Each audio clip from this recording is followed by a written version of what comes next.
The American Dream Defined and Discussed.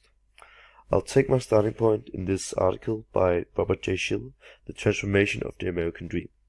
He describes the American Dream as something that represents the core value of the American society, and he both looks at it as as something to do with moral, like creating a just society, an equal society where everyone has the ability to jump up the ladder. It's this very liberal point of view which the American society was founded on, but also he sees the more materialistic and realistic side of it, you could say, because it's way too much, he thinks, much about the materialistic things, like getting a job, but mostly getting wealthy and having a job and these sorts of things. But we have to learn about the American Dream. We have to go back to the beginning of America, where the first settlers, first immigrants, you could say, looked at America as the country of hope. They had a lot of faith in the American Dream, as America. They saw America as this place where they could achieve the American Dream, which was described in the Declaration of Independence by the founding fathers, who of course were all men, white men, as you can see on this picture. So this really shows how, for a long time, the American Dream was not for everyone. This declaration was written in 1776, but it wasn't until 1865 that slavery was abolished. So black men were also seen as human and had the right to life and liberty. And it wasn't until 1920 when the women had the right to vote in America on national level. So this really shows how the American Dream has been excluding different people.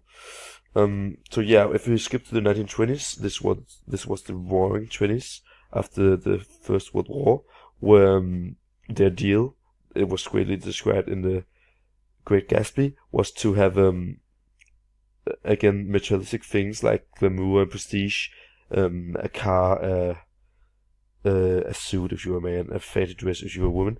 But ultimately, this lifestyle led to the Great Depression in 1929, where ultimately over 15 million Americans were employed. And again, this meant that they were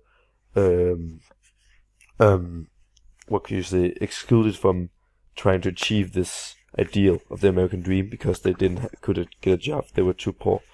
And this can also see repeated today, because not under 10 years ago we had the Great Recession, which was partly created because of people, because the housing bubble. People continued to buy houses, and they wouldn't stop. So this ultimately led to financial crisis, where again many people were excluded from the American Dream. They were excluded from getting a job, and many banks were going down, and it was all, going downhill.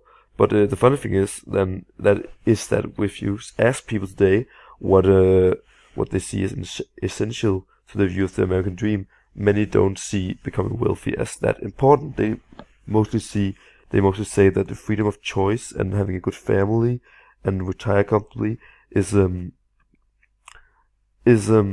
more important. But you could easily argue that all these things are closely connected to money. At least the Americans from DIS would say, which I talked to, they would say that it's still very much about money today, and also about gaining respect from other people. They at least see it as that, and they have a very, of course, special point of view, because they're students, and they truly feel the pressure of the American educational system on them, because they have they can see the inequality of people with not having the same money in the family to buy their kids into the good colleges. Sorry, and of course they feel the pressure to have good grades, so they can get a good job and ultimately achieve the American Dream, you could say. But they as well as me, see the American dream as mostly something elusive, something unrealistic, and unrealistic goal, especially with all the inequality and social heritage still go on in America. Um, so yeah, I will conclude that you can see that history has really excluded many people from the American dream, and for the future, when we have Donald Trump, it's not looking as it is going in the right direction, at least in my opinion, because Donald Trump um he wants to get his law of his new tax law and travel ban law in. So if this happens, many immigrants and also people from the lower class of America would also be excluded from the American dream and achieving the money and ultimately the good family life they want to have. So I'll say the mixed bag, but of course we also have things like gay marriages coming through in many states of America. So this is a positive thing, and yeah, ultimately I'll say it's a mixed bag for the American dream, and it can go both ways. Thank you.